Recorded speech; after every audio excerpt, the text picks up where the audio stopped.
Sebetulnya peringatan Maulid Nabi ini di zaman Rasul tidak pernah diadakan. Tetapi peringatan Maulid Nabi ini dilakukan oleh umat Islam setelah 6 abad Rasulullah SAW meninggal dunia. Setelah Nabi meninggal dunia 6 abad pada saat itu, umat Islam itu banyak yang lemah. Disuruh sholat jamaah, banyak yang tidak berangkat ke masjid, padahal masjidnya sudah bagus-bagus. Wa masajiduhum amiratun bil bina, dibangun bagus-bagus, tapi wa qulubuhum kharibatun minal huda. Hati daripada umat Islam pada saat itu banyak yang lari dari petunjuk Allah Subhanahu wa ta'ala. Islam semacam menjadi stempel saja bagi mereka. Mereka tidak mau menjalankan perbuatan-perbuatan yang baik, bahkan sudah mulai timbul ada pelanggaran-pelanggaran. Kalau di zaman Rasulullah mereka melakukan kesalahan, melakukan kemaksiatan, langsung ditegur dan langsung diperingatkan oleh beliau.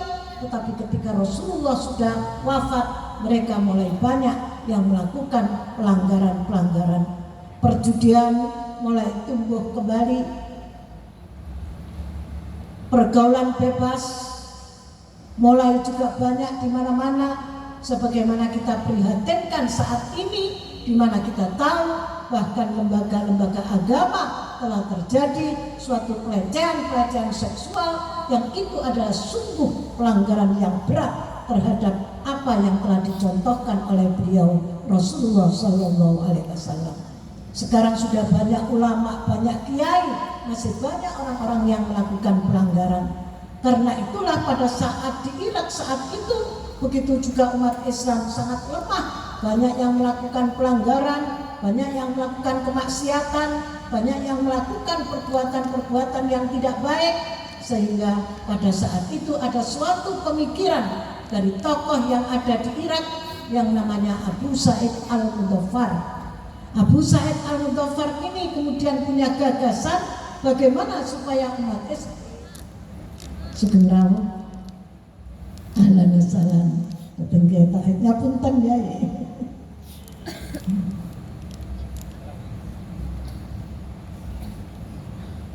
Nah kalau kita sudah lama enak, saya tidak lama-lama Bu. Sehingga pada saat itu ada suatu gagasan bagaimana supaya umat Islam ini punya semangat, jangan berbuat kemaksiatan, jangan berbuat kerusakan, tapi bagaimana umat Islam punya semangat untuk menjalankan syariat agama Islam. Ya memang kadang-kadang kita itu punya pikiran antara baik dan enak, itu kadang-kadang tidak bisa membedakan. Padahal yang baik belum tentu enak, yang enak juga belum tentu baik.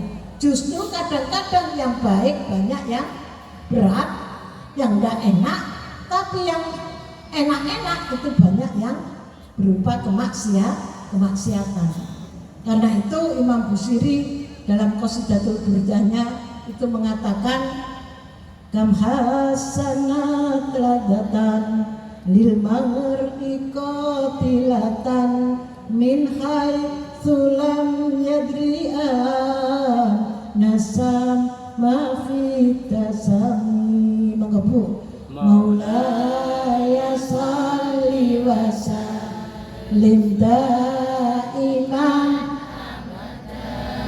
ala habibika khairi khalqi kullihim huwal habibul ladzi turja syafa'atuhu likulli hawli minal ahwali muqtahimi ya Rabbi bil Mustafa baligh maqasidana waghfir lana ma madha ya wasi'al karami. Kata Imam musyrikam hasanat ladatan. Berapa banyak di dunia ini sesuatu yang nikmat, ladat, enak, mengenakkan, tetapi lil mar'i qatilatan, membunuh dan menghancurkan kepada seseorang. Mengapa demikian? Min haitsu lam yadri, karena manusia banyak yang tidak tahu bahwa yang enak-enak, yang nikmat-nikmat justru banyak yang mengandung racun yang bisa membunuh dan menghancurkan kehidupan manusia. Judi itu katanya yang mereka yang suka adalah enak, tapi tidak baik. Berzina kata mereka juga enak, tetapi itu melanggar aturan agama, menjatuhkan kehormatan. Mencuri kata mereka enak, tanpa kerja dia bisa mendapatkan harta benda, tetapi bertentangan dengan agama karena itu merampas hak daripada orang lain. Makanya Oma Irama itu kalau nyanyi kan, kenapa judi itu dilarang, kan begitu ya. Karena merusak kehidupan. Kenapa berzina dilarang? Karena meruntuhkan kehormatan. Kenapa mencuri dilarang? Karena merampas hak seseorang. Kenapa yang enak-enak itu yang dilarang, kan gitu ya kata Oma Irama. Saya nggak bisa nyanyi gitu ya. Yang enak-enak dilarang, soalnya yang enak-enak itu akan menghancurkan kehidupan. Karena itu kita tidak mencari enak, tapi kita mencari baik menurut pandangan syariat agama Islam. Makanya muadzin itu kalau subuh sama Rasulullah SAW, Bilal itu diperintahkan untuk menambah kalimat as-salatu khairun minan naum, as-salatu khairun minan naum. Salat itu lebih baik daripada tidur. Kenapa begitu? Karena perasaan manusia an-naumu ladzatu minas salat, enakan tidur daripada salat. Nggih Bu, wong enak tidur, wong bagus salat. Nggih, wong kula panjenengan orang yang iman kepada Allah, iman kepada Rasul, ingin mendapatkan kebaikan, walaupun enak-enaknya tidur, kita bangun untuk menjalankan sholat berjamaah bersama-sama dengan para ulama-ulama, para kiai-kiai, untuk meramaikan masjid, mushola, agar kita benar-benar mendapatkan ridho dari Allah Subhanahu wa Ta'ala. Ya karena banyak pelanggaran-pelanggaran semacam itu, dijak kumpulan banyak yang tidak hadir, orang-orang tidak punya semangat sama sekali dalam menggerakkan agama pada saat itu, sehingga Abu Sa'id Al-Mughaffar pada zamannya Raja Salahuddin Al-Ayyubi mengusulkan bagaimana umat Islam ini supaya diajak untuk memperingati hari lahirnya Rasulullah SAW, yang kemudian dijelaskan tentang kehebatan Rasulullah, mulai dari lahir sampai kehidupannya, sampai perjuangannya untuk menegakkan syariat Islam dengan berbagai tantangan yang dihadapi. Nabi tetap berusaha bagaimana untuk menegakkan kalimatullah. Ini kemudian disetujui oleh raja pada saat itu, sehingga setiap tanggal 11 malam 12 pas waktu kelahirannya Nabi itu lahir tahun pinten Bu? Tahunnya berapa Bu? Lupa. Harinya hari Senin tanggal 12 Senin, tahunnya 57 Masehi Bu. Nah, sehingga pada saat itu semua musola, masjid, di jamiah diajak semua untuk baca selawat.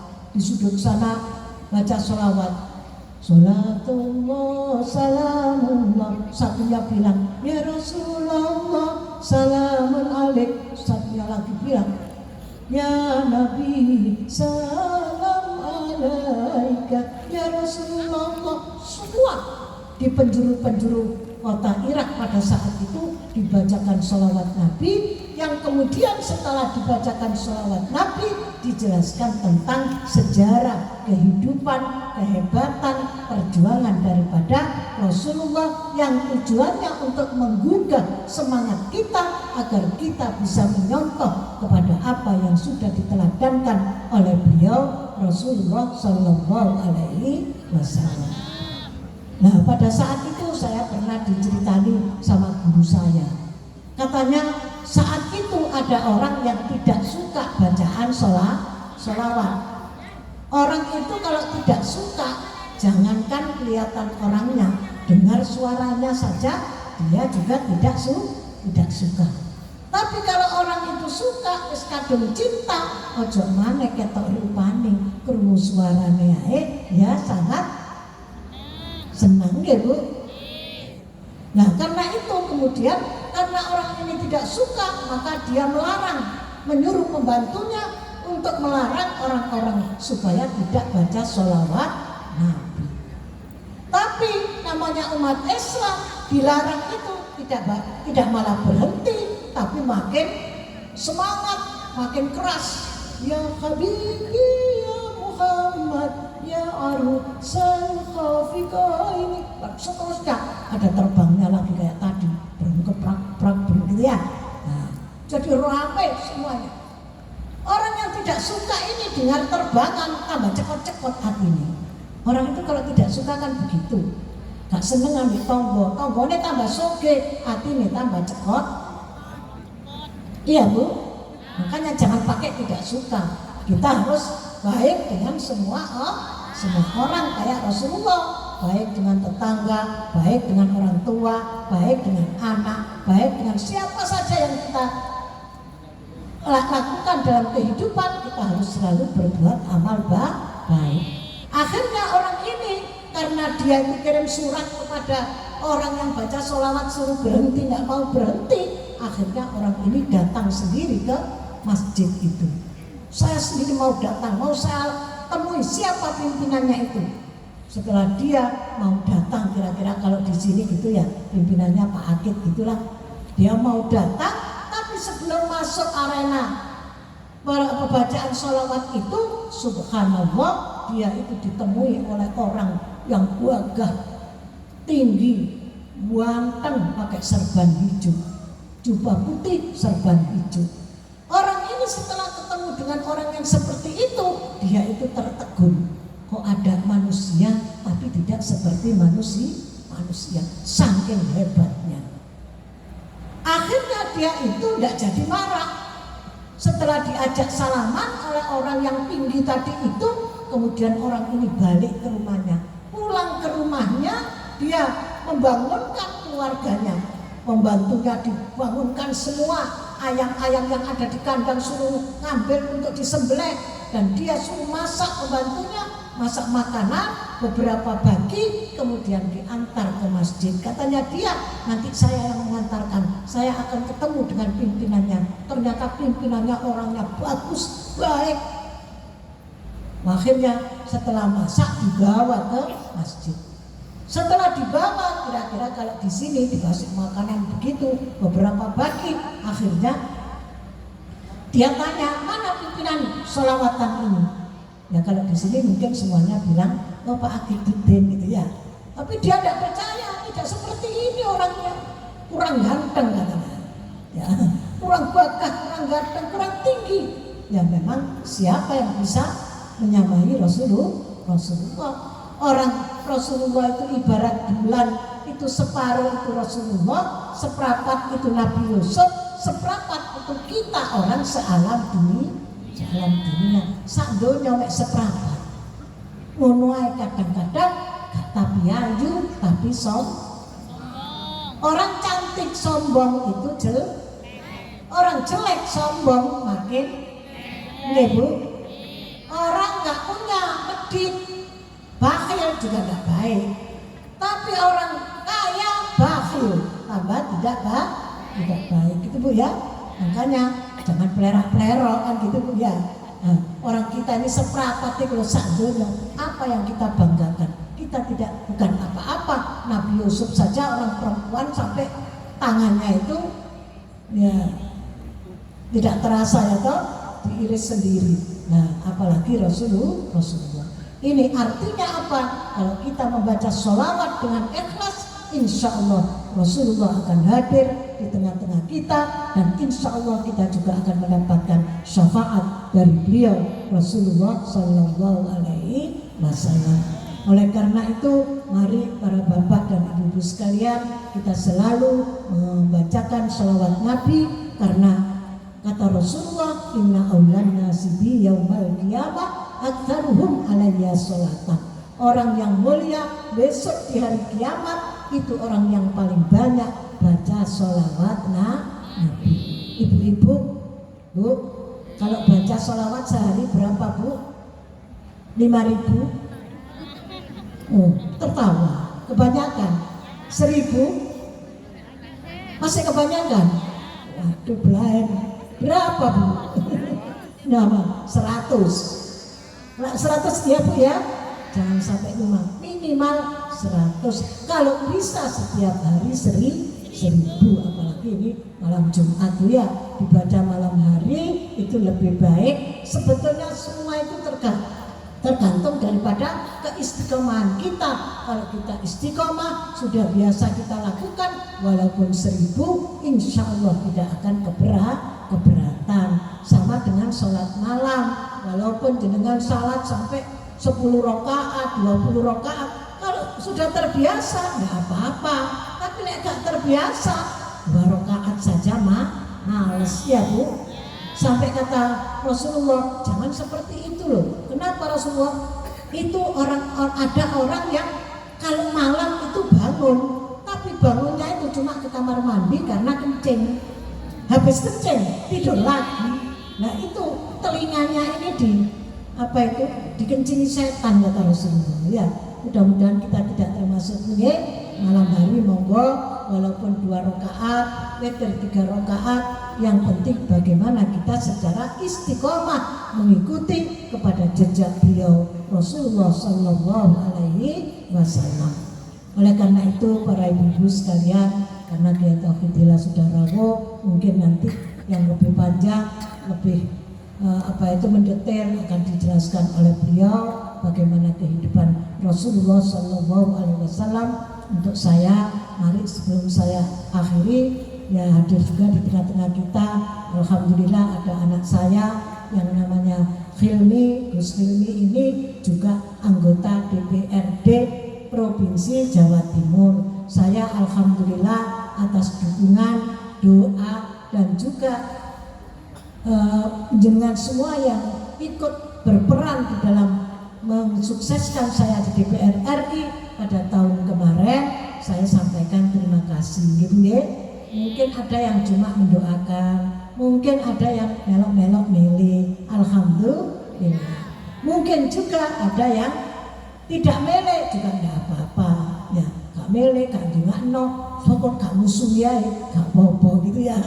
Yang penting alhamdulillah saya sama Ananda Hilmi ditakdir oleh Allah bisa mewakili panjenengan. Setidak-tidaknya insya Allah sebagian besar apa yang dilakukan oleh Pak Akid ini adalah kontribusi dari saya dan Ananda Hilmi. Tepuk tangan, Bu.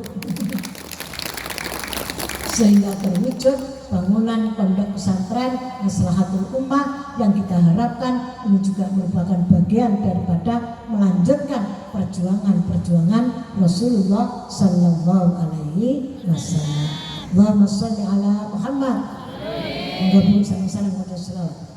Ya Rasulullah salamun alaik ya Rafi wa taraji atfatayati rotal alami ya uhailal diwal. Dengan Nabi Muhammad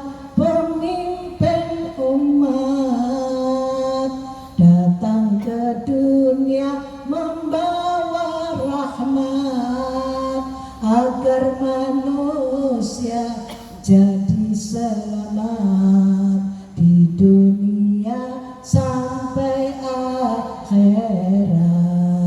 Ya Rasulullah salamun ya Rafi'ah ni wa daraji atfatayati dan alami ya uhailalju. Orang di dunia janganlah lupa pada Allah yang maha kuasa. Laksanakanlah ibadah, patuhilah segala perintah. Ya Rasulullah salamun ya Rafi'ah ni wa daraji atfatayati rotal alami ya uhailatu wal karami. Mari perbanyak baca sholawat pada junjungan Nabi Muhammad agar kita mendapat syafaat utamanya di hari kiamat.